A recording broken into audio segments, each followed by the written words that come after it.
الصلاة والسلام عليك يا رسول الله. الصلاة والسلام عليك يا حبيب الله. الصلاة والسلام عليك يا رحمة للعالمين.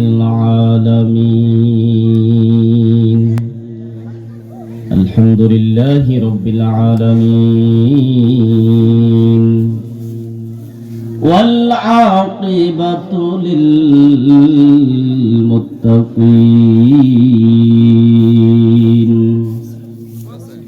والصلاة والسلام على من كان نبيا وآدم بين الماء والطين. أما بعد فأعوذ بالله من الشيطان الرجيم. بسم الله الرحمن الرحيم.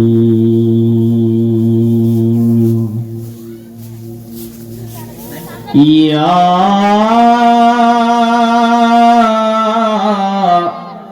أيها الذين آمنوا اذكروا نعمة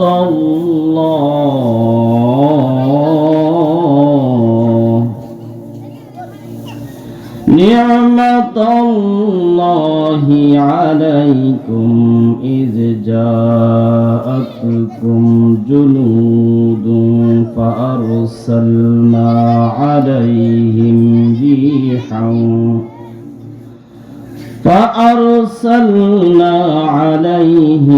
ريحا وجنودا لم تروها وكان الله بما تعملون بصيرا.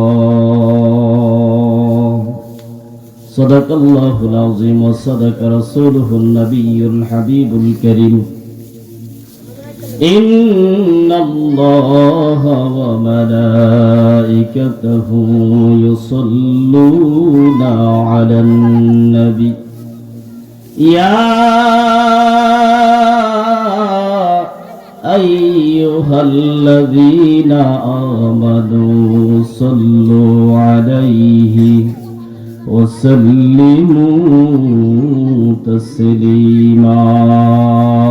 اللهم صل على سيدنا مولانا محمد وعلى آل سيدنا مولانا محمد के जाऊरे मदीना शरीफे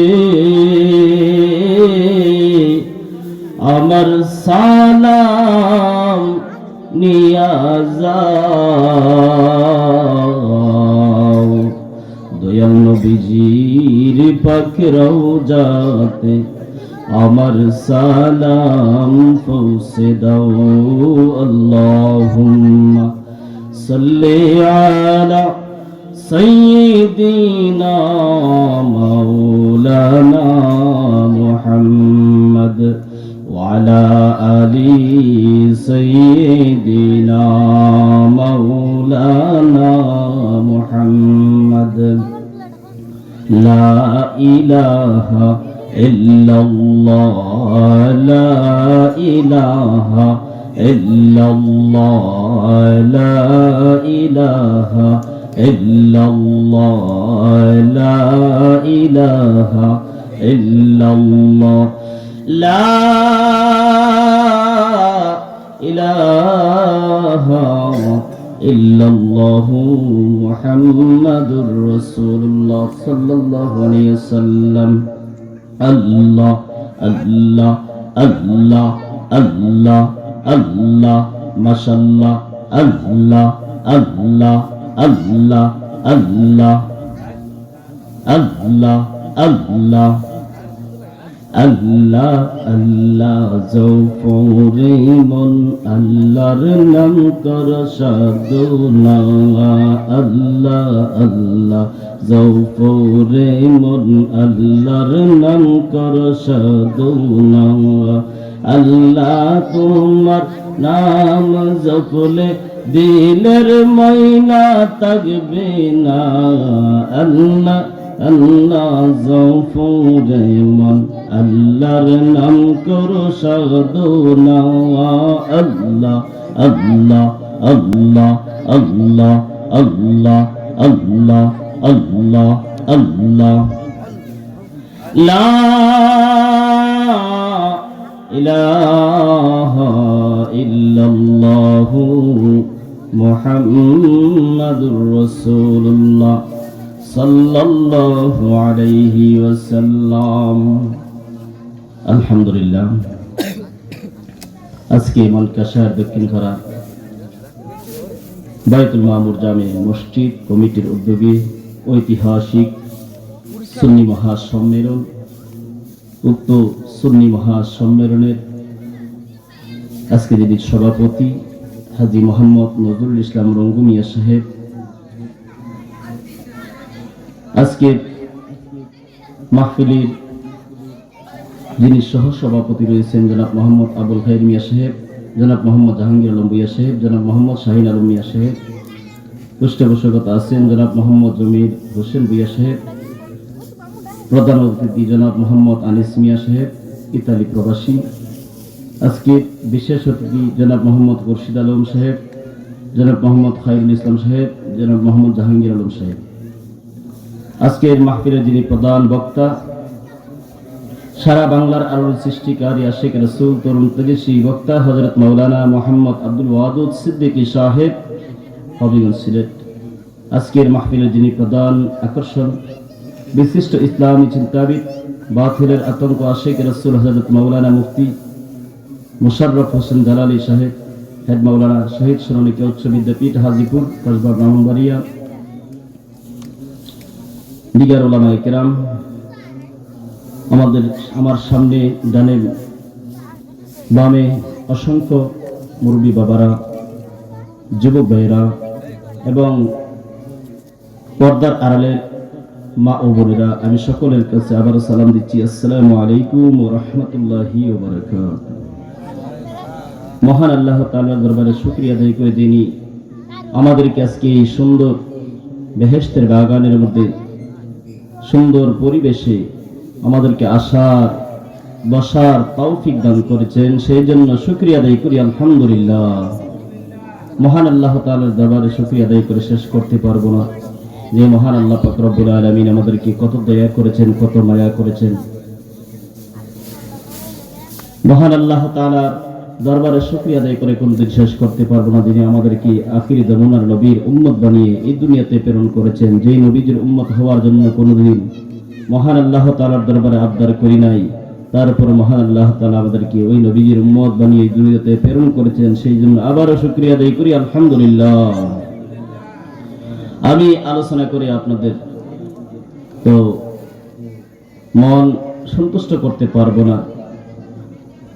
আমার আলোচনা আপনারা শুনেন, জুমার মধ্যে আলোচনা করি, আপনারা শুনেন।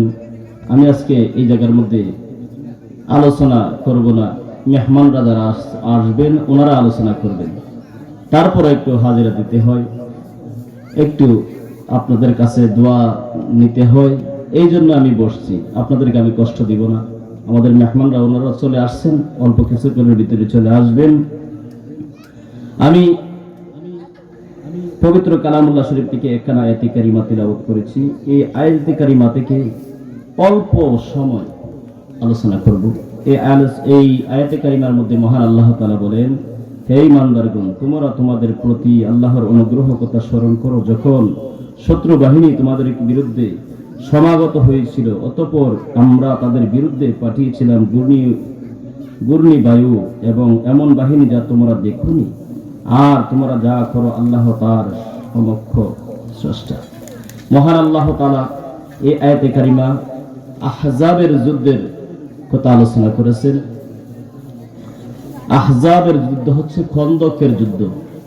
আমরা তো খন্দকের যুদ্ধ অনেকেই আমরা শুনছি। খন্দক হচ্ছে একটা গর্ত। খন্দক হচ্ছে একটা গর্ত। এটাকে আরবিতে বলা হয় আহজাব। আহজাবের একটা যুদ্ধ হয়েছিল মদিনা শরীফে। আমার রাসূল পাক সাল্লাল্লাহু আলাইহি ওয়াসাল্লাম যখন মক্কা থেকে মদিনা গেলেন, মদিনাতে যাওয়ার পরেও ওই জায়গার মধ্যে আক্রমণ করার জন্য শত্রু বাহিনী তারপর তাদের এই চেষ্টা করছিল। মক্কা থেকে রাসূল পাক সাল্লাল্লাহু আলাইহি সাল্লামকে বিদায় করে দিলেন। তারপর মদিনা শরীফে যাওয়ার পরেও তাদের ষড়যন্ত্র তখনও চলতে থাকে। আবু সুফিয়ান, উতবা, শাইবা, আবু জেহেল সবাই মিলিত হইয়া কিভাবে রাসূল পাক সাল্লাল্লাহু আলাইহি সাল্লামকে দুনিয়া থেকে বিদায় করে দেওয়া যায়, সেটাই তাদের চেষ্টা ছিল। রাসূল পাক সাল্লাল্লাহু আলাইহি সাল্লামের এক সাহাবী হযরত সালমান ফারসি রাদিয়াল্লাহু তাআলা আনহু বলেন, ইয়া রাসূলুল্লাহ, ইয়া হাবিবাল্লাহ, আপনার নগণ্য একজন উম্মত আমি আপনার আর দরবারে একটা কথা আরজ করি। কাফের বাহিনী তারা 10,000 রেডি আছে আমাদের উপরে আক্রমণ করবে। ইয়া রাসূলুল্লাহ, ইয়া হাবিবাল্লাহ, নবী গো, ও গো মায়ার নবী, দয়ার নবী, তাদের দল বাহিনী তো অনেক, তাদের সাথে আমরা কিভাবে তাদের সাথে মোকাবেলা করব? ইয়া রাসূলুল্লাহ, ইয়া হাবিবাল্লাহ, একটা পরামর্শ দেই। পরামর্শটা হচ্ছে এই মদিনা শরীফের চতুর্দিকে পাহাড় একটা জায়গা খালি আছে। ওই জায়গা দিয়া কাফের বাহিনী আমাদেরকে আক্রমণ করবে। ইয়া রাসূলুল্লাহ, ইয়া হাবিবাল্লাহ, নবী গো, ও গো মায়ার নবী, দয়ার নবী, ওই দিকে যদি আমরা পরিকল্পনা করে নেই তাহলে তো কাফের বাহিনী আমাদের উপর আক্রমণ করতে পারবে না। সুবহানাল্লাহ। সালমান ফারসি রাদিয়াল্লাহু তাআলা আনহুর পরামর্শে ওনারা পরিকল্পনা করলেন।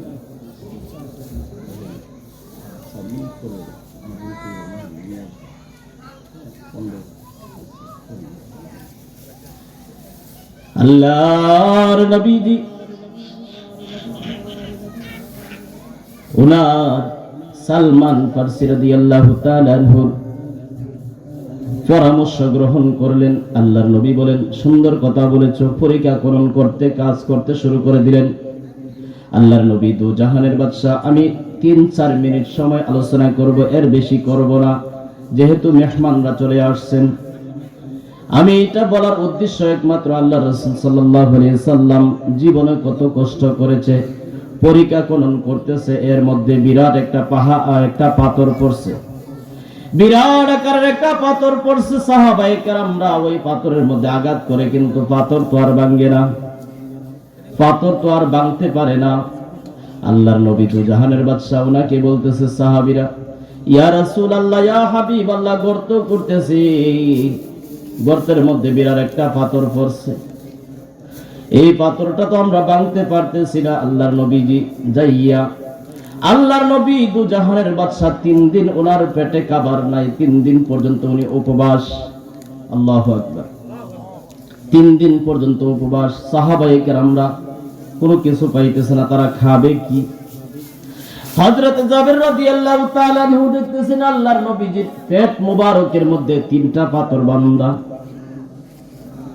পাথর বেঁধে রাখছে। আল্লাহর নবীজিকে বলতেছি, ইয়া রাসূলুল্লাহ, ইয়া হাবিবাল্লাহ, এই বিরাট পাথর আমরা তো ভাঙতে পারতেছি না। আল্লাহর নবী একটা দাও অথবা এই শাপল অথবা একটা কোদাল নিয়া একটা বাড়ি দিলেন। একটা বাড়ির সাথে সাথে এই পাথরটা টুকরা টুকরা হইয়া যায়। সুবহানাল্লাহ। বিরাট পাথর। আল্লাহর নবী একটু আঘাত করছে, ওনার পেট মুবারকের মধ্যে এই পাথর বাঁধা অনাহার, তারপরও উনি আঘাত করার পরে এই পাথরটা ভেঙে চুরমার হয়ে যায়। আল্লাহর নবীজির কত মুজিজা। হযরত জাবের রাদিয়াল্লাহু তাআলা আনহু আল্লাহর নবীজির পেট মুবারকের মধ্যে পাথর বাঁধা দেখে উনি বাড়িতে গেলেন। বাড়িতে যেয়ে ওনার বিবিকে বলতেছেন, বিবি রে, আল্লাহর নবীজির পেট মুবারকের মধ্যে পাথর বাঁধা, আজকে 3 দিন পর্যন্ত খাবার নাই, ঘরের মধ্যে কোনো কিছু আছে কি? বিবি বলল, অল্প কিছু জব আছে, একটা ছাগলের বাচ্চা আছে, এছাড়া আর কোনো কিছু নাই। আল্লাহর নবী ওনার সাহাবীরা উপবাস। জাবের রাদিয়াল্লাহু তাআলা আনহু ওনার স্ত্রীকে বলতেছে, ঠিক আছে, জবগুলা তাড়াতাড়ি পেশো, আটা বানাও, খামিরা বানাও, আমি আল্লাহর নবীজিকে দাওয়াত করে আসি। ওনার স্ত্রী বলল, ওনার বিবি বলল, যাও, ঠিক আছে, তবে একটা ছাগলের ছানা তো এটা ছোট, বেশি হইলে 8-10 জনের সমাদর করা যাবে। সুবহানাল্লাহ।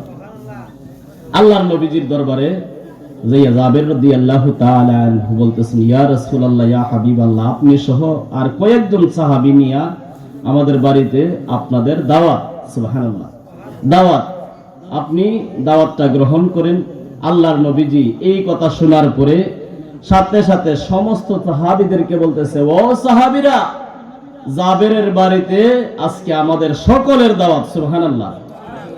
জাবের রাদিয়াল্লাহু তাআলা আনহু বলতেছে, আল্লাহর নবীজিকে বললাম কয়েকজন নিয়ে আসার জন্য, উনি সবাইকে দাওয়াত করে দিয়ে দাও।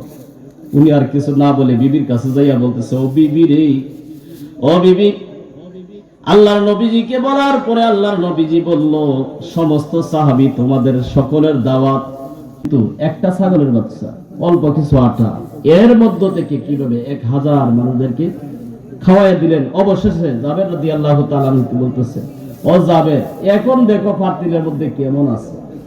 হযরত জাবের বলেন, ইয়া রাসূলুল্লাহ, ইয়া হাবিবাল্লাহ, আল্লাহর কসম, যেমন দেখছিলাম তেমনই আছে। সুবহানাল্লাহ। যেমন দেখছিলাম তেমনই আছে। নারায়ে তাকবীর, নারায়ে রিসালাত, বিশেষ বক্তার আগমন, বিশেষ বক্তার আগমন, হযরত মাওলানা হাফেজ আল আমিন হুসাইন সাহেবের আগমন,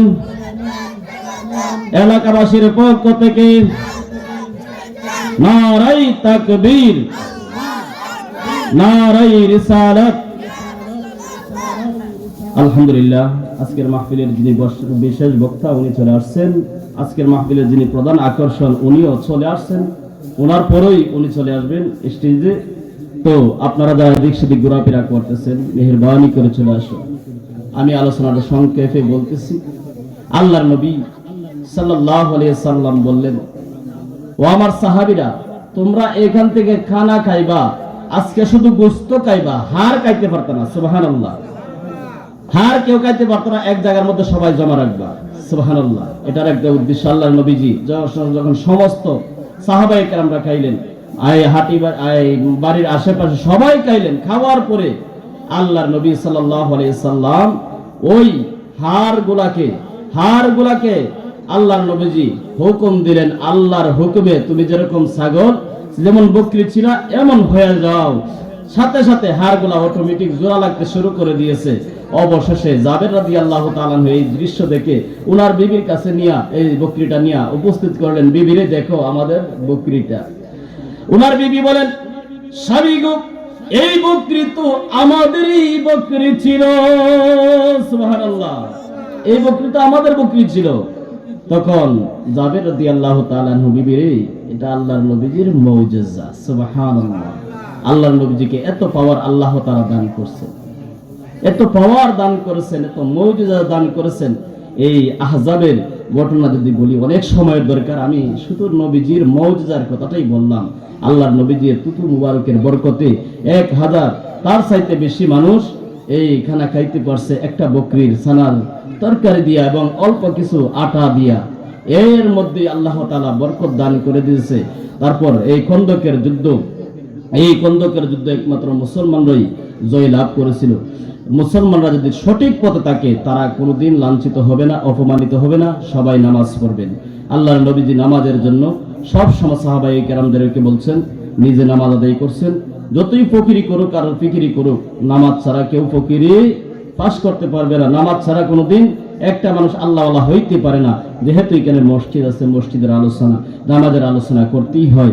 নামাজ পড়বেন। এত সুন্দর মসজিদ আপনারা বানাইছেন, সকলে মসজিদে এসে আপনারা জামাতের সহিত আদায় করবেন, নামাজ আদায় করবেন। আল্লাহ পাক রব্বুল আলামিন যেন আমাদেরকে সঠিক পথে সঠিক মতো চলার তৌফিক দান করিয়া দেয়। সকলে বলি আমিন। ওয়া আখিরু দাওয়ানা আলহামদুলিল্লাহি রাব্বিল আলামিন। আসসালামু আলাইকুম ওয়া রাহমাতুল্লাহি ওয়া বারাকাতুহু।